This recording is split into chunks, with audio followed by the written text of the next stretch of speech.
The feedback was it was just too cumbersome. As Jay Wilson would love to say, this interface looks like a systems developer came up with it. It's just too much information all at once. Also, the bottom ended up being confusing. Initially, we had wanted to have varied lengths of time for how long an item would take to be crafted. Sometimes, I think at one point we kicked around like days. And again, on paper, that sounds awesome. Wow, this item's so awesome, it takes forever to make. Not so much when you're playing the game. So we go back to our first goal. Got to make it simple. So what we did was, as much as we liked having the imagery per item so you kind of knew what you were going to make, it caused too much space. So we simplified it into just a list of items. The queue is now just a progress bar behind that listing, and the bottom detail has all the requirements that you need. And any other information is on mouse over on the item listing so that it's also consistent with the way we convey information across the rest of the game. And with that, I'm going to hand it off to Pete. So now that you know how to interact with them, you can see where you go to find them.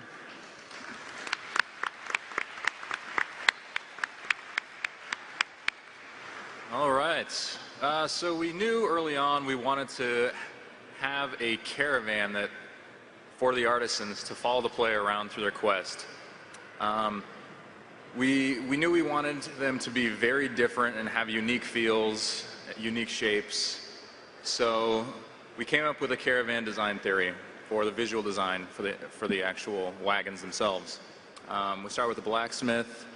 We went with some blocky, aggressive shapes, thick woods, heavy metals to help accentuate the blacksmithery of the blacksmith.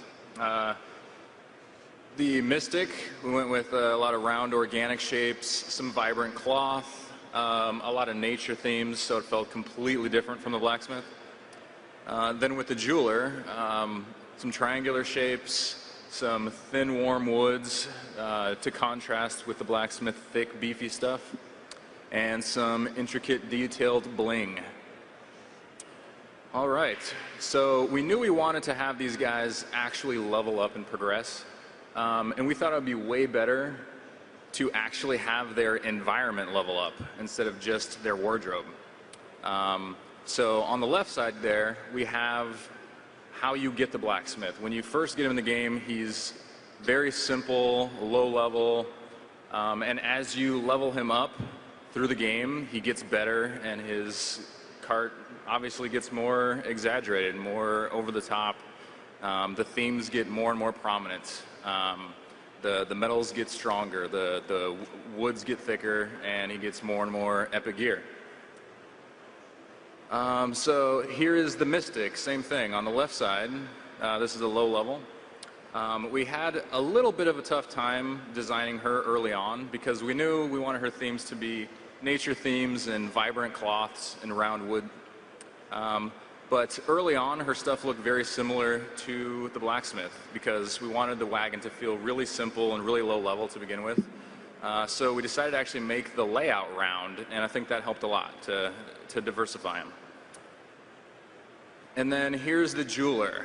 The jeweler had a completely different problem because when you're thinking about a low level versus a high level, with the blacksmith, you can have very simple rusty daggers and tiny little buckler shields, and later levels you can just get crazy with giant flaming two-handed maces and just really epic stuff. It's very clear to see. And the same with the Mystic, huge wands and stabs and lots of great big magic stuff. But the jeweler has these little tiny itty-bitty jewels and trinkets and all that stuff. And we can't make them too big, even in the late levels. So we actually ended up making the wagon itself much more opulent. And as it levels up, it gets a lot of like gold plating and a lot of just intricate details all over the actual wagon itself. Ready for the last, Jay? Yep. Yeah, I'm ready. All right, everyone gets to level up in Diablo, even the vendors. So we posted this on the web a little while ago, but we like it so much, we're to show it again. Boom. All right. So later, we've only got a little bit of time for questions, but at 3 o'clock today on the main stage, we'll be doing a full hour of Q&A. So if you don't hear the question that you're hoping for, if you don't get to ask the one you want to, definitely come to that Q&A and we'll get it answered for you. How are we doing on time?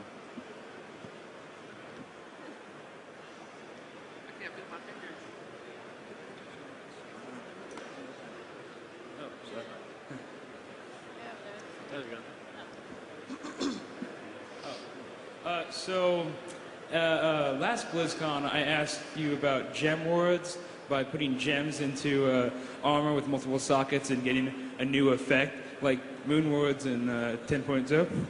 And just wondering, at Gamescom, you said you liked the idea and you write it down. I was just wondering, how is that progressing? Like, did you like that idea when you talked about it with your team?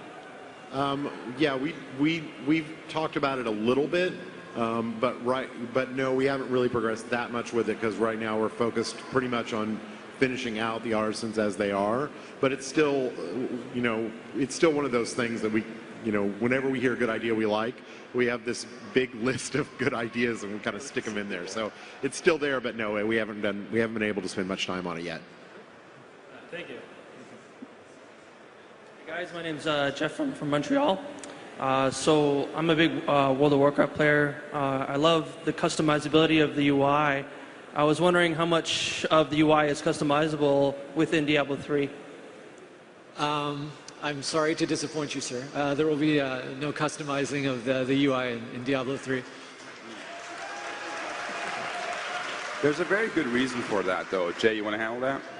I'm sorry? There's a very good reason for that. Yeah, I mean, UI and customization mods in general are awesome. Like, we love it, but the problem that World of Warcraft had was their game got shifted by the whole mod community. And really for them, that was fine. That was their expectation. That's what they wanted. But for us, what we don't want is for Diablo to be shifted from the straightforward, simple, easy-to-play game that it is to a much more complex game, because that's what UI mods do. They add complexity. And at a certain point, they become a requirement. So we never wanted that for Diablo.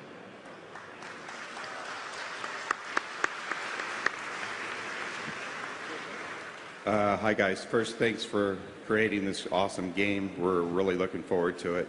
My question's kind of a half question. Single player versus multiplayer, when your friends come in and you have the vendors and they level up, let's say you have a level 2 or 3 blacksmith and my blacksmith is only level 1, will that transpose over or will my vendor still be level 1?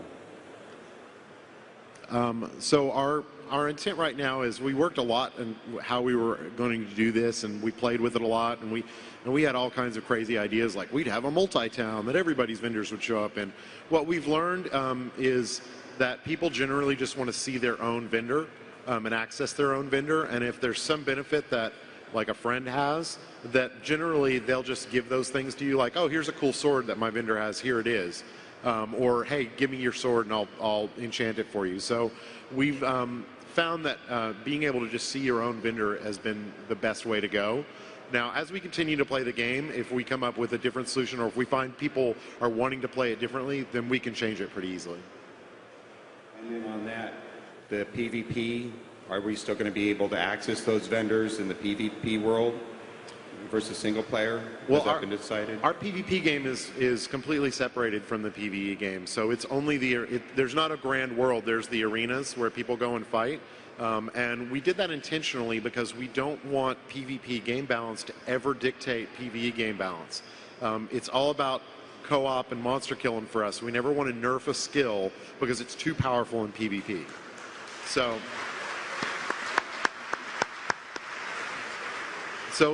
in general, when you go into PvP, all your skills are going to do what you think they should do, but they may be tweaked a little bit so that they'll be balanced for PvP and then return to normal back into PvE. Thank you. Hi guys, how's it going? I love Diablo. My question is basically when you play through the game on Diablo 2 and you get all your awesome gear and you look just fantastic at the first playthrough, when you go back through Nightmare, unfortunately, you have to ditch all your great gear for the piddly-looking hatchet and all the lame helms and stuff. So in Diablo 3, will you get to maintain your look, or do you have to go back to using the not-so-great-looking gear? Oh, we got good news for you. So yeah, in Diablo 2, the gear reset. Look, in Diablo 3, it does not. The gear, there's 18 like tiers. Tiers is not. I mean, it's a term that we use. It doesn't actually mean the same thing that it does on World of Warcraft, but it's just an easy term for us. But there's basically 18 tiers. There was more like about 6 to 8 in D2, and then they just repeated them. So those go between normal, nightmare, and hell. So you just get progressively better looking throughout the game.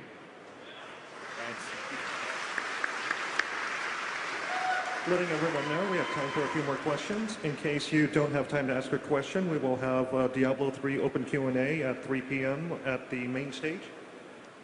Hey guys, my question's about the dyes. You said that you acquire rare dyes and everything. If I use a dye at the beginning of the game and I ditch that armor for a different armor, will that colored dye get planted onto the new armor that I used? So no, it won't. And part of the reason for that is we want to make sure that there are always, there's always a reason to look for more. Like if you found one black dye and then never needed it again, that would kind of make it not that interesting next time it dropped. But it's not just that you don't just dye one part of your armor. It's important to note that you can dye your pants different from your jacket, different, you can dye a lot of different pieces of armor. So you will need to, if you acquire new armor, you'll need to dye that again. But we haven't determined like quite the rarity where the sweet spot is. We need to make sure that black dye is really cool and you look different, or red dye when you have that on there. But we don't want to make it punishing. I should also add that there are sort of in some cases there are diet versions of the cool color. Like there's a really awesome red and there's like a pretty good red, and the pretty good red is not that hard to come by. So you can kind of say like, hey, it's a nice red jacket you got there, buddy. It's not as cool as mine, but it's pretty cool. So that's how it works. Thank you. Hi, so my question is, you've said repeatedly that one of your goals for Diablo 3 is to design so your character feels more awesome, more powerful. And I was wondering, in Diablo 1, it was the opposite. Your character felt very frail and always threatened when you're going through the dungeon. So why did you make that decision? Is there going to be anything in Diablo 3 that will make you feel like that? And what would you say to players who want that? Oh, we're going to kick the crap out of you. Don't worry about that. Yeah. I know when we show the builds, like we're showing very early parts of the game and it's normal difficulty, and everybody remembers Diablo 2, the normal difficulty was pretty easy. We're really trying to hit a sweet space between the original Diablo and Diablo 2. It was great that Diablo 2 was very approachable early on, and that's the game that we want. But the original Diablo, yeah, was terrifying, and that was great too. So as you progress through the difficulties, the game's going to become increasingly harder, and a lot of the things that we're putting into the game, like the changes to the health mechanics and the addition of the hotbar, a lot of these are so we can actually make monsters more threatening to you. In Diablo 2, if you could just potion spam and town portal away from every threat, you actually never felt that threatened. So that's why we're trying to fix all those issues in Diablo 3, so that when you go into hell difficulty, you're terrified. So definitely, you don't need to worry about that. Thank you. Just letting everyone know, we have time for one more question. Regarding, say, a Diablo 3 Collector's Edition, what would be an exclusive in it? Like a slight different look to an armor set, or what? We haven't talked about the Collector's Edition yet, so I'm not sure what would be in it. Something cool, I'm sure. But yeah, we haven't talked about it at all, actually. Thank you. Okay, thank you. That is all the time that we have today. Please give a round of applause for our Diablo 3 development team. Thanks. Join us next on the main stage for WoW Class question